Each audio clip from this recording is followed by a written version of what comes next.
In the last episode, a gripping scene unfolded as Ashia visited Gabriel. To her shock, Gabriel suddenly dropped to his knees, clutching his stomach in agonizing pain. Despite Ashia's insistent demand to examine his condition, Gabriel initially refused, fear flickering in his eyes. However, realizing that refusing could draw Carlin's attention and escalate the situation further, he reluctantly agreed to show his stomach. When Ashia examined the wound on Gabriel's abdomen, her eyes widened in utter disbelief. The sight clearly unsettled her, prompting Gabriel to fear that his carefully maintained secret was now exposed. Yet, to his surprise, Ashia remarked that the mark appeared to be a birthmark caused by some illness, an explanation that left Gabriel momentarily speechless. Sensing his hesitation, Ashia softened her tone, reassuring him that if the situation was difficult to explain, he didn't need to force himself. She added thoughtfully that many people in Pervaz bore scars or marks for various reasons. Offering a heartfelt apology for her earlier insistence, she explained that her focus had been solely on his pain, not his privacy. Attempting to dispel suspicion, Gabriel claimed the mark was indeed a birthmark, admitting he felt embarrassed by it. He requested Ashia's discretion, to which she agreed but with conditions. She suggested he take a medicinal bath, mentioning that she had heard of someone with a similar mark who experienced great relief from such treatments. Gabriel, however, seemed uneasy about her kindness, reminding her that he was merely a servant of Her Majesty the Empress. Ashia's response was swift and direct, questioning why health should be divided by allegiance. Her words struck Gabriel deeply, challenging his cynicism with an almost saintly perspective. Flustered by her earnestness, Gabriel apologized for his earlier remark. Ashia, slightly nervous, asked again if he would consider taking the medicinal bath.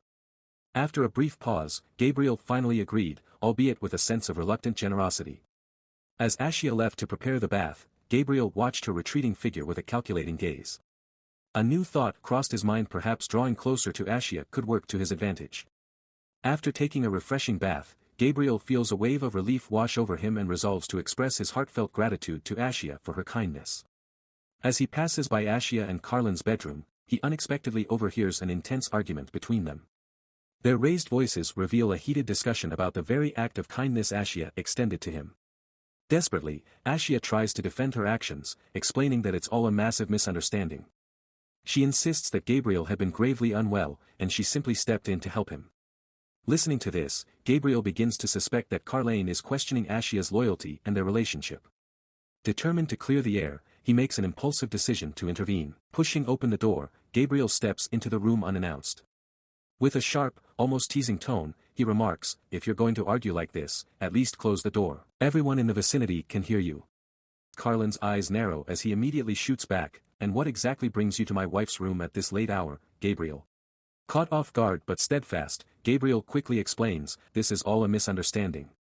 I wasn't feeling well, and Ashia kindly offered to prepare a medicinal bath for me." Carlin, clearly irritated but attempting to maintain his composure, responds, "I'm sorry you were unwell, but surely a servant could have prepared the bath. Why trouble Ashia?" Annoyed by Carlin's insinuation, Gabriel retorts sharply, "And how could I trust an unfamiliar servant with something as delicate as a medicinal bath? Tell me, Carlin, would you step into an unknown bath prepared by strangers without hesitation?" Carlin places his trust in Gabriel's words, admitting with a sly smile that he had simply felt a pang of jealousy, proof of just how deeply he loves his wife. With a confident tone, he suggests to Gabriel that he can reassure Her Majesty not to worry about their chances of having a child. "With the fiery passion in our relationship," Carlin quips, "it's only a matter of time." Gabriel, nodding in agreement, promises to deliver the message as intended. Meanwhile, in the capital, Beatrice gathers her daughters and inquires about their experience visiting Vivana. Josephine, the elder, recounts that while Lady Vivana initially seemed cold and unwelcoming, she masked it well enough, knowing the visit was unavoidable. Charlize, the Empress's second daughter, chimes in, mentioning that Vivana had expressed gratitude for the medicine Beatrice had sent her. Beatrice suddenly erupts in laughter, her voice dripping with mockery. "Do you honestly believe the medicine is the reason she got pregnant?" she asks, her tone a mixture of amusement and derision. Josephine, startled, hesitates before asking, "If not the medicine, then what?" Beatrice doesn't mince her words. "Viviana is carrying another man's child," she declares bluntly, her piercing gaze settling on her daughter's shocked expressions. "She's using the medicine I gave her as a convenient excuse, pretending it miraculously worked and that she's bearing the emperor's heir." The daughters exchange stunned glances, struggling to process the bombshell. Besides, she continues, her voice dripping with calculated venom, the emperor has been incapable of fathering children for quite some time now, he's completely infertile. The daughters, wide-eyed and anxious, ask Beatrice how she knows about such sensitive information. Did their father confide in her directly? Beatrice, her tone calm but resolute, reveals that she secretly inquired with the imperial doctor. That's how she uncovered the truth. At the time, she refrained from mentioning it to spare the emperor any discomfort. But now, circumstances have drastically changed. With unwavering determination, Beatrice declares that they must spread the truth within the palace walls. The emperor is infertile, and Vivana has committed treason. The daughters exchange nervous glances, their voices trembling as they question how they could possibly carry out such a daring task. Beatrice's gaze hardens, her voice cutting through their hesitance. You're living in this palace with little responsibility, she says sharply. Isn't it time you proved your worth? Can't you manage even this much? Her words strike a chord, and after a moment of hesitation, the daughters nod in reluctant agreement, the weight of their new mission settling over them. Meanwhile, in Pervaz, Gabriel receives word of the chaos brewing in the capital, courtesy of the empress. The news stirs conflicting emotions within him. While he wishes he had equally significant updates to share, what gnaws at him most is the unexpected closeness between Carlin and Ashia. This revelation sparks a chilling realization: perhaps Ashia has become Carlin's newest vulnerability. Gabriel ponders this as he kneels in solemn prayer, the holy verses of the Bible echoing in the quiet. His thoughts, however, drift to Ashia. Despite the challenges she faces, she has maintained an air of grace and calm in Pervaz, reminiscent of Saint Rubio from the scriptures. A flicker of inspiration ignites within him. Perhaps, through Ashia, Pervaz could become the cornerstone of the ideal world he has long envisioned, a world of harmony, strength, and divine purpose. Meanwhile, Ashia informs Carlin of Gabriel's plans to leave Pervaz by the end of the year. Carlin's brows raise in surprise as he remarks, by the end of the year. A flicker of suspicion crosses his expression, and he asks why Gabriel chose to share such news with Ashia alone. Ashia calmly explains, he came to me first, asking if I could help him purchase more of the medicinal herbs I used in his bath. After that, he mentioned his departure. Her tone remains neutral, but her eyes study Carlin curiously. Is there a problem with that? Carlin quickly shakes his head. No problem, he replies, but inwardly he wrestles with his thoughts. Was he overthinking? Perhaps he was just feeling petty because he'd never properly apologized to Gabriel for the bath incident. Resolving to mend things, he silently vows to find a chance to apologize. Before he can dwell on it further, Ashia's voice cuts through his thoughts, her words unexpectedly sharp. Honestly, I'm relieved Gabriel is leaving soon. You must be exhausted from pretending to be a couple with me. It must have been humiliating for you having to face the women on the second floor, disregarding your real lovers, and then playing the part of a devoted husband with me. I imagine it hasn't been easy for you. Carlin's expression hardens, his tone sharp as he demands, why are you saying this, Ashia? Who told you I considered any of those women on the second floor as lovers? Do you really believe I dragged them to my bed every night and treated them the way I've treated you? Ashia's eyes widen in shock, and she quickly bows her head. I'm sorry, I shouldn't have assumed things, she says earnestly. Carlin's voice softens, though a hint of frustration lingers. For the record, I've never laid a finger on any of those women. Not once. He pauses, then sighs, as if letting go of some unseen weight. And I'm sorry, too, for even thinking that Gabriel's witchcraft might have influenced you. Ashia straightens, her voice firm yet gentle. I would never betray you, Carlin. I'll fight by your side until the very end. You have my word. The problem, he murmurs, is that people's minds don't always work the way we wish them to. Then, to Ashia's surprise, Carlin continues, his tone more earnest than before. And about yesterday, I apologize. I misunderstood you and scolded you unfairly. Ashia blinks, caught off guard by the unexpected sincerity. She hastens to reply, no, it's me who should apologize. I misunderstood you, too. As the tension between them eases, Ashia finds her thoughts drifting. Why would he go out of his way to clarify his relationships with the other women? Could it be that Carlin sees me as someone special? In the capital, the emperor's health took a sudden turn, prompting the arrival of the imperial doctor. After a thorough examination, the doctor suggested with measured politeness that the emperor might be feeling unwell due to stress. The emperor's gaze darkened as he instantly pieced together the unspoken implication. The doctor must have caught wind of the rumors swirling through the palace. Annoyance flickered across his face, prompting the doctor to quickly bow and apologize for any offense caused. Ignoring the apology, the emperor's voice turned cold and direct. Do you think I am infertile? The doctor hesitated before replying, Your Majesty, I cannot be certain without conducting a comprehensive examination. However, if permitted, we can release the results publicly to put an end to these baseless rumors. The emperor's lips curled into a faint smirk. Excellent idea. Begin the tests immediately. The doctor bowed deeply, reassuring the emperor, rest assured, your majesty. Soon, everyone will know these rumors are nothing but absurd nonsense. A few days later, the emperor's thunderous voice echoed through the grand hall as he confronted Vivana. His fury was palpable. How could you bear another man's child? Vivana, visibly shaken, attempted to speak, but the emperor silenced her with a cutting glare. I just received the results of my test. They prove I am infertile. You can no longer hide the truth. Before Vivana could stammer a response, the empress, Beatrice, stepped forward, her demeanor icy and commanding. Explain yourself, Vivana. Your actions are a grievous sin against the crown. Attempting to pass another man's child as the emperor's heir, this alone warrants death for treason against the royal family. Viviana's composure shattered. Realizing the depth of her predicament, she collapsed to her knees, her voice trembling as she pleaded for forgiveness. Your Majesty, I loved you so much. I was desperate to have your child, but month after month, there was no result. I feared your disappointment, feared losing your love. In my desperation, I made a terrible mistake. The emperor's anger simmered, his voice laced with disdain. I cannot forgive you for deceiving me and betraying the entire empire. But I do understand how desperation for love can drive a woman to madness. He paused, his judgment final. You are stripped of your title as countess and evicted from your mansion. You will live with the shame of your betrayal. Vivana bowed her head, her body trembling. Yet, as despair threatened to consume her, a flicker of defiance ignited within. As long as I live, I will find a way to exact my revenge on Beatrice. At Pervaz Castle, Cecilia is stunned by the news of how Beatrice utterly defeated Vivana, and as she discusses the matter with Raffald, she expresses deep concern that this victory will make Beatrice even more powerful. Her mind races with anxiety over what Carlin might be thinking right now. Raffald, cool and composed, remarks that Carlin's judgment is clouded by Countess Pervaz at the moment, but he assures Cecilia that it won't be long before their marriage ends. He adds with conviction that Carlin will inevitably become the next emperor, and when that day arrives, they will make their move.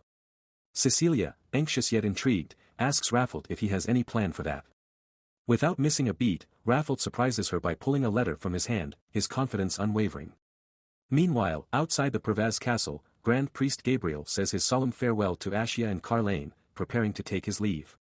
As he departs, Carlin comments, his tone more reflective than usual, that it seems they've made it through another year, unscathed. He then turns to Ashia, asking if she could spare him some of her free time tomorrow.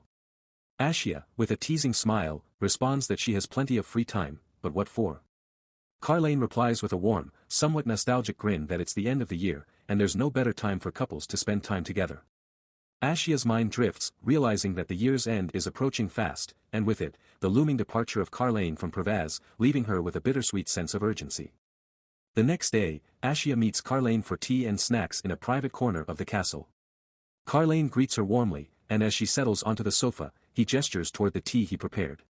He tells her that he specially chose a blend with a strong, fragrant scent, hoping it would appeal to her senses. Ashia smiles at the thought and begins to reach for the cup, but before she does, she presents a small gift to Carlin, explaining that she heard there's a tradition of exchanging gifts at the end of the year in the capital.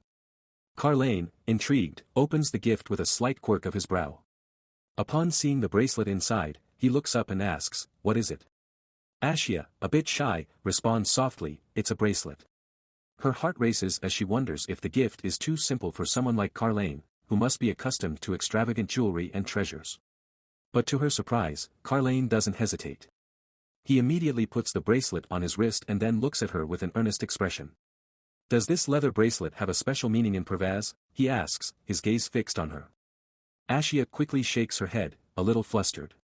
"No special meaning, really. Let's just say it's my wish for you to live a long and healthy life." Carlin's face softens, and he thanks her sincerely for the thoughtful gesture. He then informs her that he, too, has a gift for her. As Carlin hands over his gift, he comments with a slight smirk, "My gift isn't much either. I knew if I bought you jewelry, you'd just sell it to buy more equipment or something." When she opens the gift, her eyes widen in surprise. Inside is the same perfume she wore at their wedding in the fertility ritual ceremony. Her cheeks flush faintly as she thanks Carlin, a soft warmth spreading through her chest. Carlin watches her with an unreadable expression. "I originally ordered that perfume for myself," he confesses, a hint of amusement in his tone. Ashia blinks in surprise and asks, then why are you giving it to me? Carlin leans slightly closer, his voice quieter but filled with sincerity, because I think the scent suits you much better than it does me. He carefully applies a small amount of the perfume to her neck, his fingers brushing against her skin in the process. He pauses, as if savoring the moment, before commenting, it's fascinating. For someone from the north like you, the grassy scent of the south suits you perfectly. His eyes lock onto hers, and with a soft, almost wistful tone, he adds, I had it prepared with the intention of remembering you. So that every time you smell it, you'll remember me too. Ashia's heart skips a beat, and a wave of mixed emotions washes over her. What have I done? She thinks. The perfume, so carefully chosen, could easily become a symbol of something far more complex than she intended. Even when their contract ends, this scent would always remind her of Carlin, no matter where life takes her. Pervaz was already deep in the grip of winter, while other territories like the kingdom of Piso were still basking in the warmth of a lingering autumn. The Queen of Piso greeted everyone at her meeting, offering her heartfelt apologies as she explained that what was supposed to be a more casual gathering had instead become a more formal affair due to her growing fears of being caught in the brewing conflicts of the Chad Empire. One of the members of the meeting quickly reassured her, urging her not to worry and emphasizing how much they appreciated hearing her perspective. The Queen, though tense, felt a flicker of relief at their understanding. Suddenly, another member inquired if the Queen was still preoccupied with the restoration of Albania, her homeland.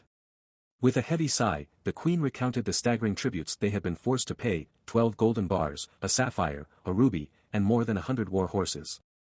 Furthermore, she lamented how, over the past 12 years, the imports they had received from the Chad Empire had been utterly insignificant. One of the meeting members raised an eyebrow in concern, questioning why they would continue importing goods from the empire if those goods were so cheap, especially given the high taxes they had to pay. The Queen sighed deeply, her voice laced with frustration. She muttered under her breath, speculating that the mischievous prince must surely be plotting something, as the emperor could be manipulated to some degree, but the prince, he was a different breed altogether. He was nothing short of a constant headache. A ginger-haired man from the meeting suddenly spoke up, informing the Queen that the so-called damned Prince Carlin had been stripped of his right to the throne.